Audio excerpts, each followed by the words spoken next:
Mr. Majika by Humphrey Carpenter. Chapter 1. The Carpet Bicycle.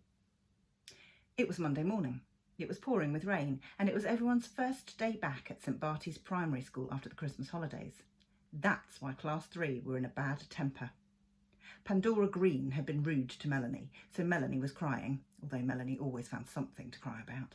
Hamish Bigmore was trying to pick a quarrel with Thomas and Pete the twins, and Mr. Potter, the head teacher, was very cross because the new teacher for Class 3 hadn't turned up. "I can't think where he is," he grumbled at Class 3. "He should have been here at 9 o'clock for the beginning of school, and now it's nearly 10 and I should be teaching Class 2. We'll have to open the folding doors and let you share the lesson with them." Class 3 groaned. They thought themselves very important people and didn't in the least want to share a lesson with Class 2. "Bother this thing," muttered Mr. Potter, struggling with the folding doors that separated the classrooms. "I'll help you, Mr. Potter," said Hamish Bigmore, who didn't really want to help at all, but just to be a nuisance as usual. And then everyone else began to shout, "Don't let Hamish Bigmore do it, he's no good, let me help," so that in a moment there was uproar. But suddenly silence fell and there was a gasp. Mr. Potter was still fiddling with the folding doors, so he didn't see what was happening, but Class 3 did.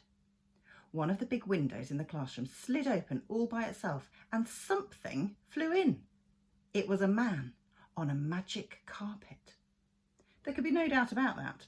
Class 3 knew a magic carpet when they saw one. After all, they'd read Aladdin and all that sort of stuff.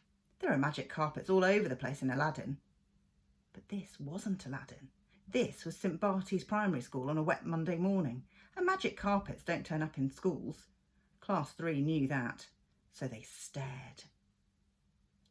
The carpet hung in the air for a moment as if it wasn't sure what to do. Then it came down on the floor with a bump. "Ow!" said the man sitting on it. He was quite old, and he had a pointed beard and very bright eyes behind a pair of glasses. His hair and clothes were wet from the rain. On the whole, he looked quite ordinary, except for the fact that he was sitting on a magic carpet. "I just can't manage it," said Mr. Potter, still pushing at the folding doors. "I'll have to go and get the caretaker." Then he saw the man on the carpet. "What? How? Eh?" said Mr. Potter. Words usually deserted Mr. Potter at difficult moments. The man on the carpet scrambled to his feet. "Majika," he said politely, offering his hand. Mr. Potter took the hand. "Majika?" he repeated, puzzled. Then a look of understanding dawned on his face. "Ah," he said, "Mr. Majika." He turned to Class 3. "Boys and girls," he said, "I want you to meet Mr. Majika. He's your new teacher." For a moment there was silence. Then Melanie began to cry. "Oh, I'm frightened of him. He came on a magic carpet." "What's the matter, Melanie?" snapped Mr. Potter. "I can't hear a word you're saying. It sounded like magic carpet or some such nonsense." And he turned briskly to Mr. Majika. "Now, you're rather late, Mr. Majika. You might have telephoned me." "I'm so sorry," said Mr. Majika. "You see, my magic carpet took a wrong turning. It's normally quite good at finding the way, but I think the rain must have got into it. I do beg your pardon." "Never mind," said Mr. Potter. "And now, wait a minute. Did I hear you say magic carpet?" It was Mr. Majika's turn to look bothered. "Oh, did I really say that? How very silly of me. A complete slip of the tongue. I meant bicycle. Of course, I came on a bicycle." "Quite so," said Mr. Potter. "Bicycle, of course."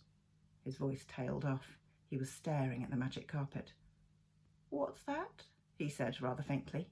"That," said Mr. Majika cheerily, "that's my magic—" Oh, he cleared his throat. "Oh dear, my mistake again. That's my bicycle."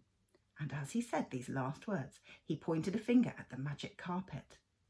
There was a funny sort of humming noise, and the carpet rolled itself up and turned into a bicycle. Mr. Majika leant cheerily against the handlebars and rang the bicycle bell. "Nice bike, isn't it?" he said, smiling at Mr. Potter. You could have heard a pin drop. Mr. Potter turned rather white.